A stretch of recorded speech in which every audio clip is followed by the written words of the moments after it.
Starbane's Avenue.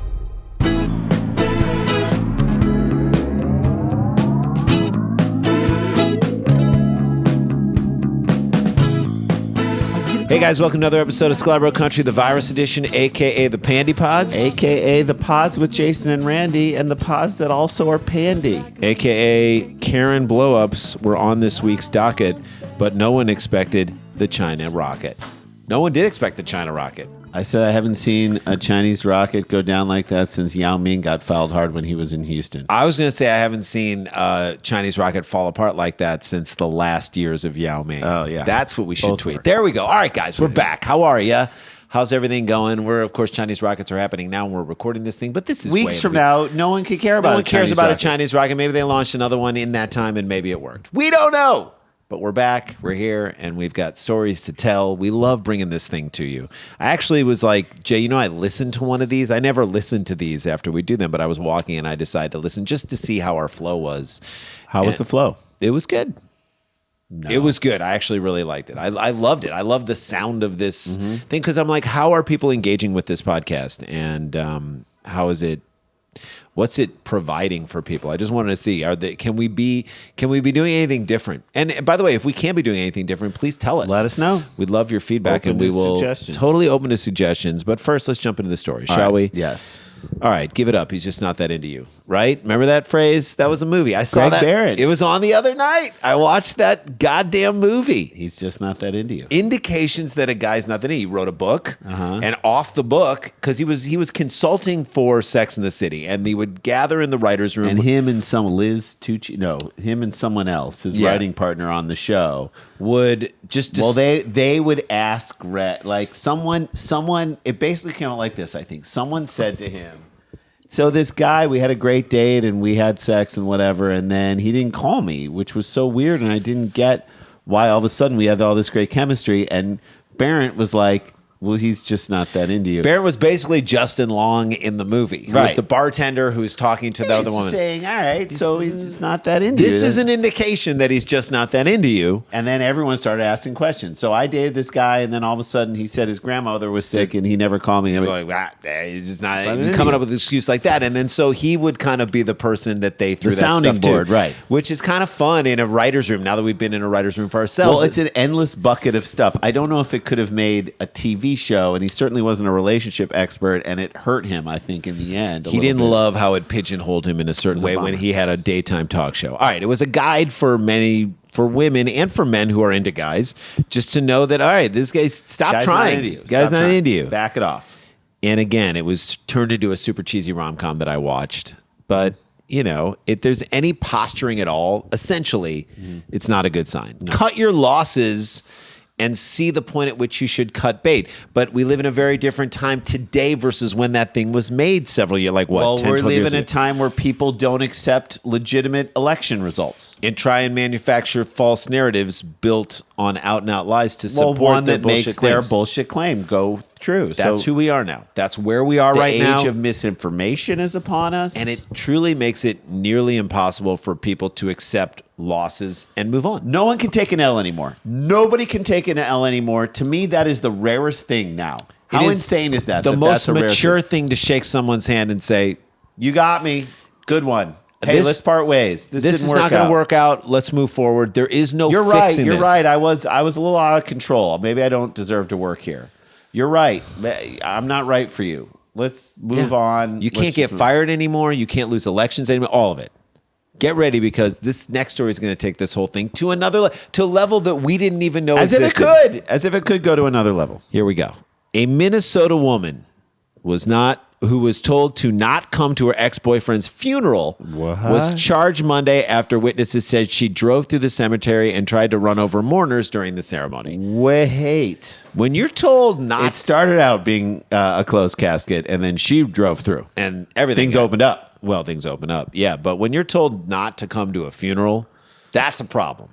That person is dead. That person is toxic You to can't the whole family. Well, first of all, when the person you dated is dead, like you can't upset that person anymore. right. So What it's did they everyone think- else in his life is like, get this lady out of here. What did they think she was going to do aside from what she actually did?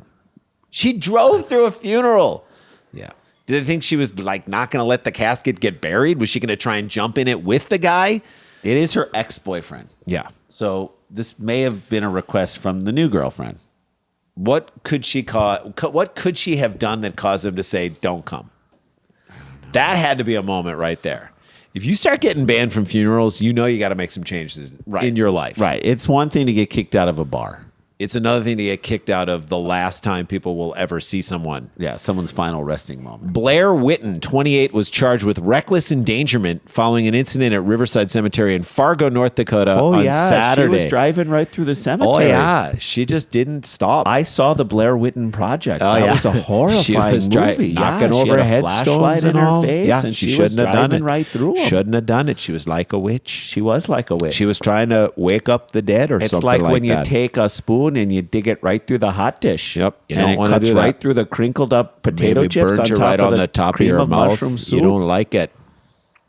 I feel like places like Fargo seem calm, But then this stuff is like right under the surface. Like- Hence the movie Fargo. you never see this in New York City, Right. or San Francisco. That's like my son said to me, why do you feel safer walking around New York City at 2 a.m. than you do walking around in parts of LA? I'm like, It's 'cause New York City. There's always going to be people around. There's always a restaurant you can duck into. All the craziness is on the outside. In Number New York one, City. and number- this guy's yelling at the fire hydrant. We know he's there. Yeah. This guy's Yeah.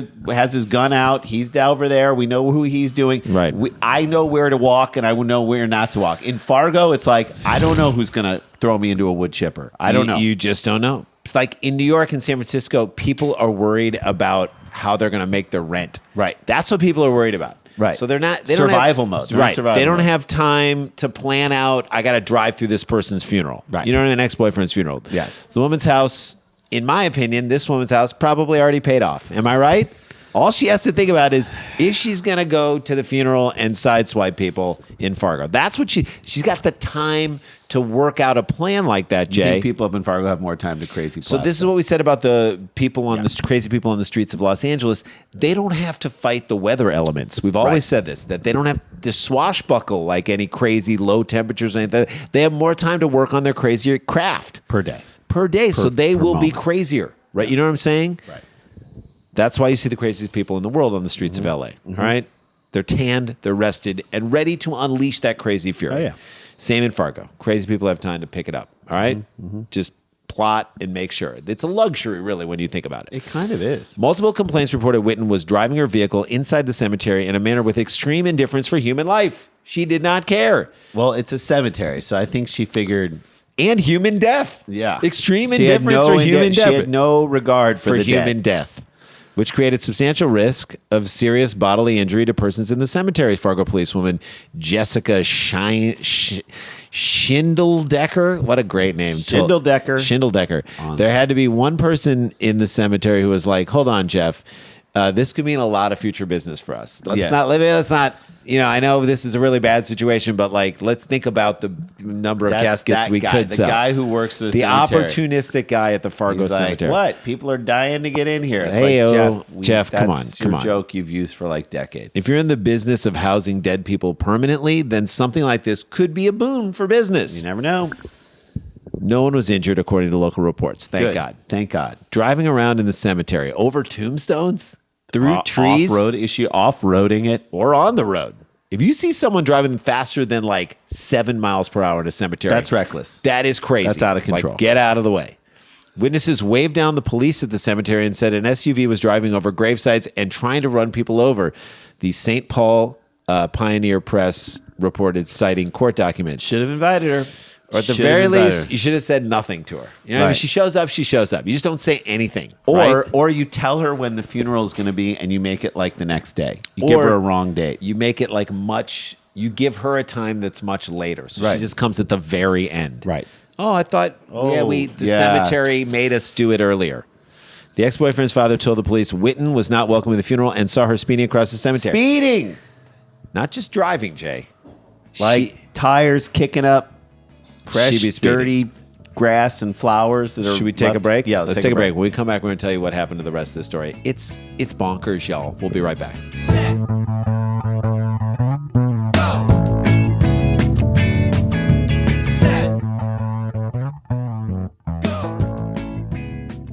Hey guys, I think are we done? I think I think it it did. happened. So we don't have, I don't know if we have one planned on the horizon, but if we do another live Dumb People Town, we'll let you guys know about it. Love to be a part of it. If you aren't members and subscribe to our YouTube page, look up YouTube SKLARBRO Country and subscribe to that page. A lot of great content on there. Yeah, it's fun. And let's jump into this. Before we left, There was a crazy ex-girlfriend, Rachel Bloom. Yep, who was speeding through a cemetery at her ex-boyfriend's funeral, which she was not invited to. Ex-boyfriend, okay? Remember that. Speeding, not driving, speeding, like tires kicking up fresh dirt and flowers left at graves. Yeah, Okay, this woman should be sued by every family of every grave that she desecrated. Yeah, now we know why the dead guy broke up with her. I mean, that's definitely what happened. She seems so committed. I'm sorry. She should be committed. That's right. Yes. A second witness said that Witten was not wanted at the burial ceremony because she had made negative posts on social media about the ex-boyfriend's death.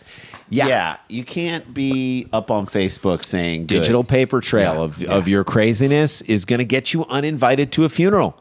Save those comments for after the funeral if you really want to go. You're like Bernie Madoff wanting to get invited to like a business school graduation. It's not going to happen. It's not going to happen. May he rest in unpeace. Right. And he said that he approached Witten in her SUV to ask her to leave, but she accelerated toward him, forcing him to jump out of the vehicle's path. Dude, jump out of the vehicle's path in a suit, Jay. In probably a suit from Today's Man. Yes. This is like a scene. Men's Warehouse. This is like a scene from Lethal Weapon with probably slightly less anti-Semitism between takes. Yes. Police detained Witten on the north side of the cemetery, the report said. They probably said to her, you want to join your ex-boyfriend? We can make that happen. And she probably said, he told me he wanted to get back together. No, he didn't. No, he didn't. Nope.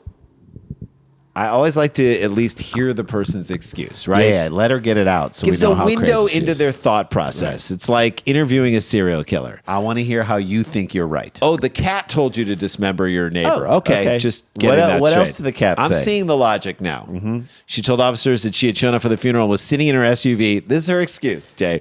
When people who she believed would hurt her approached. You were just sitting in your SUV at the funeral. You know how like you go to a funeral and you're like, I should probably sit this one in the car. A funeral that you were not invited to. Let me just watch this from the car. Specifically asked not to come. Oh, people are coming over. They could hurt me. Yeah. What can I do? So you came somewhere where people didn't want you to be. Okay, got it. And after you made some weird negative comments online on Facebook about his death. Okay, good, great. I think you might be right.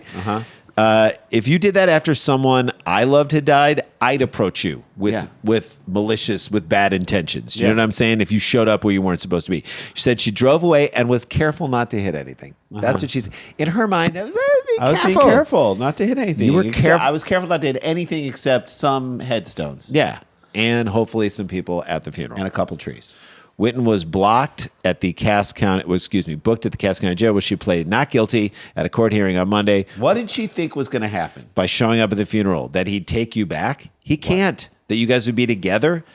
That may be the full extent of disillusionment. You know what I mean? This is thinking. I can get him back. Or like, he's dead. And in her mind, she's like, I can fix him. This is the next step of Trumpism, Jay. Yeah. Not accepting death. That's as final of a situation as humanly possible. We're not even talking about an election. Dead. He's not dead. He's there. Look in the box. He's there. What did she hope to accomplish by being at a funeral she was asked not to be at, Jay? What, to tell everyone that she was right in all the arguments? To what end? He's gone. He's gone. He probably died just to get away from you, is what we're saying. Yes. He's resting in peace, finally. Knowing that you two can never be together ever again. So I'm at a loss here, Jay. I don't know. At least you showed everyone, even the people who are like, she's not that crazy. You showed them. Yes, you are. That their relative, their son, their brother, their nephew made the right decision in breaking up with you. At least he did one thing right. Right. He broke up with this crazy bitch. He showed the best judgment he could have ever had. If they had any questions about his judgment, you answered all of them. Thank you. So you should just turn around and say to all of them and say, you're welcome. And that is the show, guys. Stay connected, stay protected, don't get infected. This is not a hoax. We got the jokes. We'll see you guys tomorrow. La-ti-da, la-ti-da-ti-da-ti-da,